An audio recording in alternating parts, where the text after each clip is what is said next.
Hey time travelers, it's the Historical Oracle, and today we're going to talk about Julius Caesar. So, this is our old buddy Julius, and he's made the bony or conservative faction in the Senate very angry.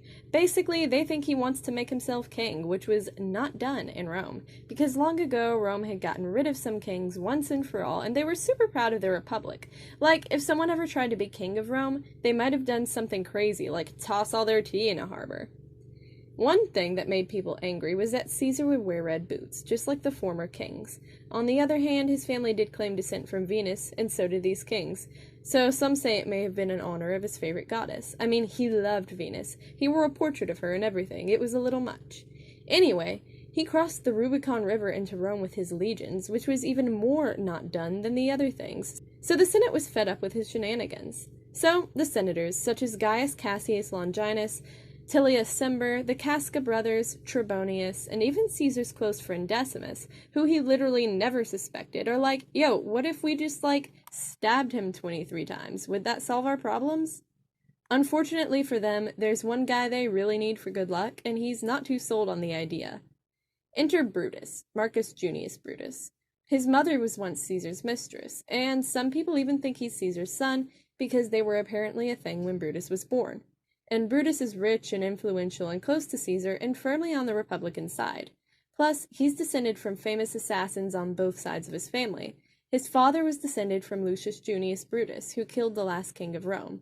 And on his mother's side, he was descended from Servilius Ahala, who supposedly killed this guy who meant to make himself king. So basically, it's destiny or whatever. But Brutus is like, I don't know, man. He might be my dad, and we used to give the old pigskin a toss in the backyard when I was a kid. What if, we don't kill him? But the bony essentially guilt-trip him into joining by being like, oh, if only the real Brutus were alive right now. You're no Brutus, because basically, due to his ancestry, he has to take part in the assassination. Obviously, the gods will it, and he doesn't want to incur the wrath of the gods now, does he? Plus, his wife Portia, who was not stable, cut herself with a razor to prove she could withstand torture to be in on the plot.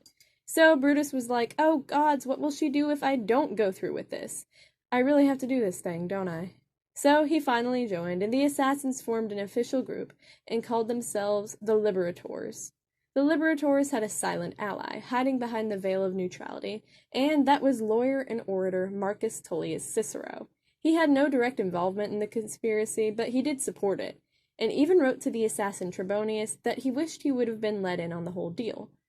He called the assassination that glorious banquet, so we can all be pretty sure that he was totally for this whole stabbing Caesar thing. Anyway, Cicero was a good friend of Trebonius, Decimus, Cassius, Brutus, and the others, and he becomes important later on.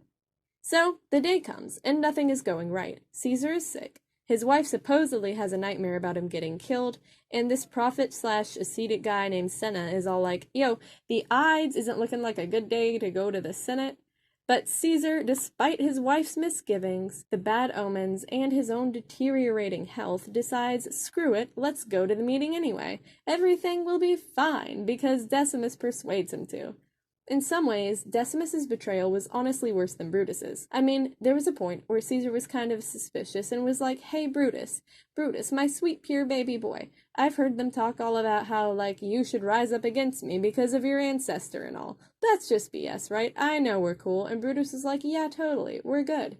But Decimus, Caesar never suspected, and was literally like, bro, you just need to get out more. Let's go to the Senate. I'll come with you. It'll all be Gucci. It was not, in fact, Gucci. Caesar arrived at the theater of Pompey, where the Senate was convening, and Trebonius held up Mark Antony, Caesar's favorite soldier and sugar baby, outside so he couldn't fight the assassins. Caesar answered requests first, and this guy Cimber was like, hey, would you mind pardoning my exiled brother? And Caesar was like, I literally just exiled him. And Cimber grabbed him by the toga, and that was the assassin's cue. Caesar tried to get away, but as he was being stabbed, he was blinded by his own blood, tripped over his toga, and fell onto the steps.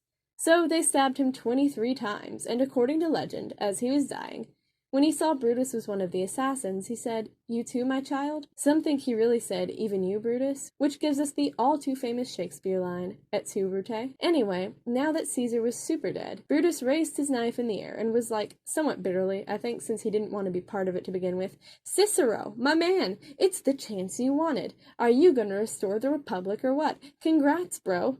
which caused Cicero to hit up Cassius like, hey, get your boy Brutus under control because I was not a part of the plot. And Cassius was all, you liked the plot?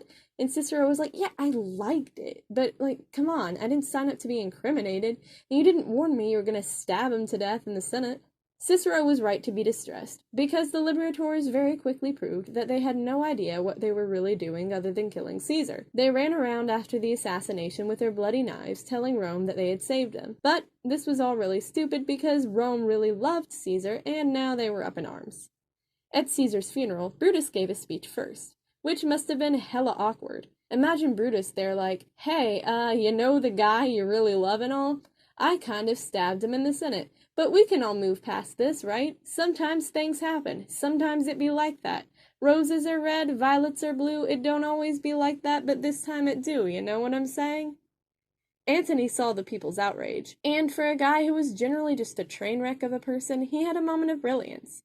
He read some of Caesar's will, which revealed that Caesar had left lots of money to the common people of Rome, and reminded them of a bunch of other laws he'd passed that benefited them. Now, imagine this. Caesar's body is laid out beside him, not cremated yet, cleaned as best as possible, but still bearing all these stab wounds. Antony took the blood-stained toga from Caesar and held it out for the crowd to get a closer look. Everyone was crying and screaming and rioting, and the Liberators feared for their lives. But I have to wonder, what did they expect? They killed Caesar and seemingly expected the Republic to go back to normal. I mean, sure, they had their people they probably wanted to be in charge when Caesar was dead, but they killed the most popular man in Rome, leaving behind his easily angered bestie who would assuredly take his vengeance. Anyway, Caesar's great-nephew, Octavian, who I discussed in the Cleopatra video, along with Mark Antony, defeated the assassins, driving Brutus and Cassius to suicide after the Battle of Philippi. As for Cicero, he made the stupid move of making a long speech entirely devoted to bashing Antony, the people's new favorite. Antony had him assassinated, and his head and hands were nailed to the Senate doors. So, yeah, the whole plan was pretty poorly thought out. Anyway, thanks for watching. Please be sure to hit that like button, and for more trips down memory lane, subscribe to the Historical Oracle.